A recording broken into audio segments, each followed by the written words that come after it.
News presented by Eris Stewart. Good morning, Eris. Good morning, Sophie. The headlines. Chinese New Year celebrated today by Sino-Mauritian community. Diocese replaces pastoral letter with Lent calendar and addresses recent abuse allegations at Catholic primary school. Global leaders gather in New Delhi for AI summit. Former Police Commissioner Anil Kumar Dip seeks to strike out DPP affidavit in Juliet inquiry. National study launched on sexual harassment in the tourism sector. Health authorities strengthen prevention and rodent control measures. In world news, Donald Trump warns Iran as Geneva talks resume. And in sports news, FA Cup round of 16 draw sets up blockbuster clashes.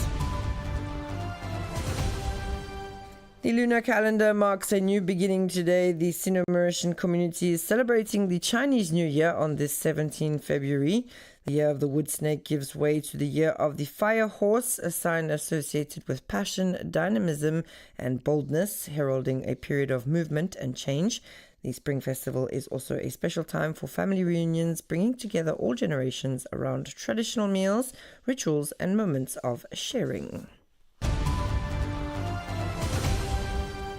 The diocese is innovating. This year there will be no pastoral letter carrying the message of Bishop Jean-Michel Duron. Instead, a calendar has been introduced to accompany the faithful during this Lent season, which begins this Wednesday. The calendar is available in parishes and will help the faithful prepare to welcome God. Bishop Duron also spoke about allegations of abuse of minors made against a former teacher of a private Catholic primary school. The diocese is offering its support to victims and states that internal procedures at the institution concerned were initiated and led to the dismissal of the teacher in question. We listen to more on this.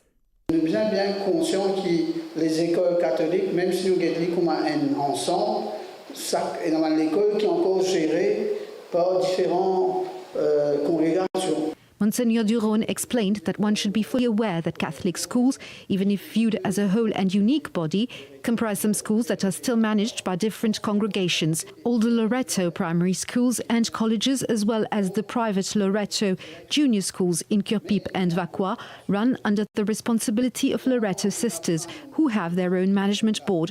Although there is a collaboration with the diocese, when they were informed of this issue, the safeguarding school protocol, which applies in these cases, had to be followed. The Loreto management assumed its responsibility and took required actions, met the person involved, accused of assault. Appropriate procedures were activated. Since the 20th of January, the person involved is no longer part of the teaching staff. That's the first important aspect, and it's final and permanent. Loreto has also mandated a lawyer, leading to an external and independent inquiry to be able to do the needful, also taking steps required by the law, that is, reporting to civil authorities. Behind all that, there are families. The person who experienced this tragedy, how to take care of them, should come first, according to him, especially helping the person heal. These questions affect authorities, and such situations are very regrettable. Faire ce qui est bizarre. En même temps, faire les choses, ce qui demande la loi demande, c'est-à-dire un signalement aussi auprès des autorités civiles. And heading to New Delhi, where the summit on the impact of artificial intelligence is being held this week, bringing together several heads of government as well as CEOs of major companies such as Microsoft and Google. The event is charting the path toward a future where the transformative power of AI serves humanity and promotes social development. It also aims to ensure that technological progress and opportunities are widely shared and not concentrated in just a few regions. The standoff between former Police Commissioner Anil Kumar Dip and the Director of Public Prosecutions continues in the context of the judicial inquiry into the death of Steve Jacqueline Juliette. When the case was called before the Supreme Court yesterday, Ivan Kolendavelu, senior counsel and lawyer for Anil Kumar Dip, filed a motion seeking to have the DPP's affidavit submitted last December and arguing that the former CP must appear as a witness, declared inadmissible. The report by Lovina Sophie, read by Ashi Bachu.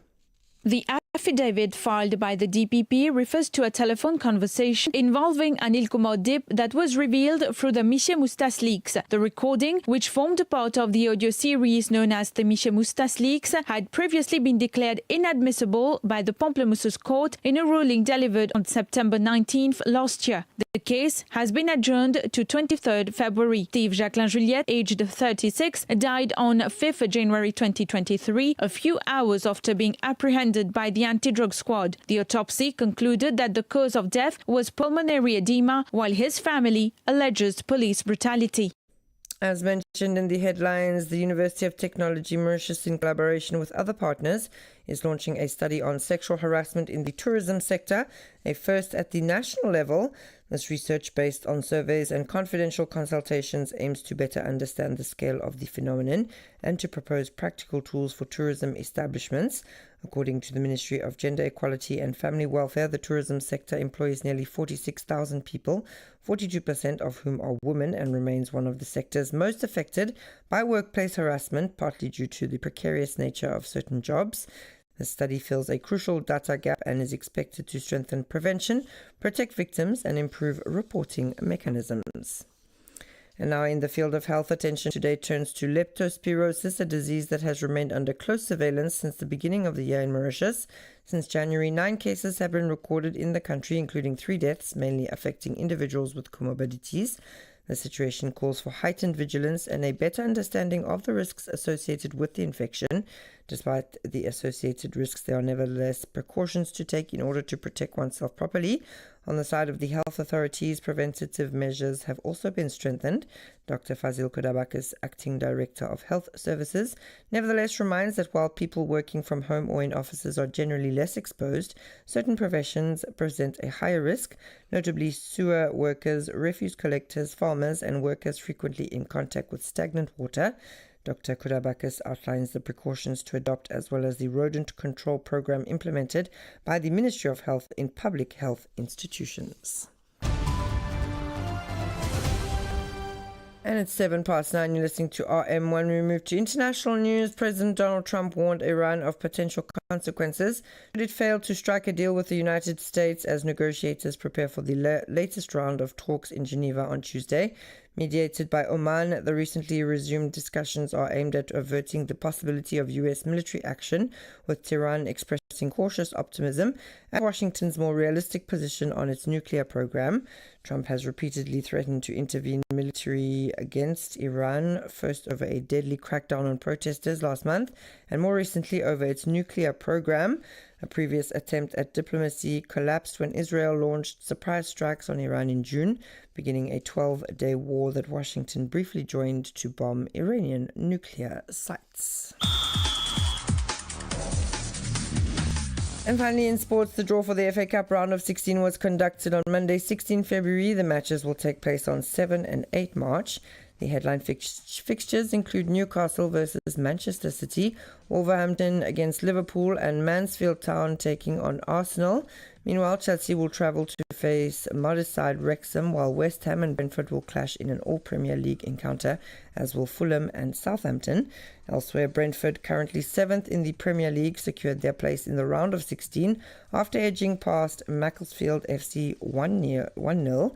On final round of 32 match remains on 3rd March, Port Vale will host Bristol City, with the winner set to face Sunderland in the next round. That's all from me this morning. Thanks so much for listening.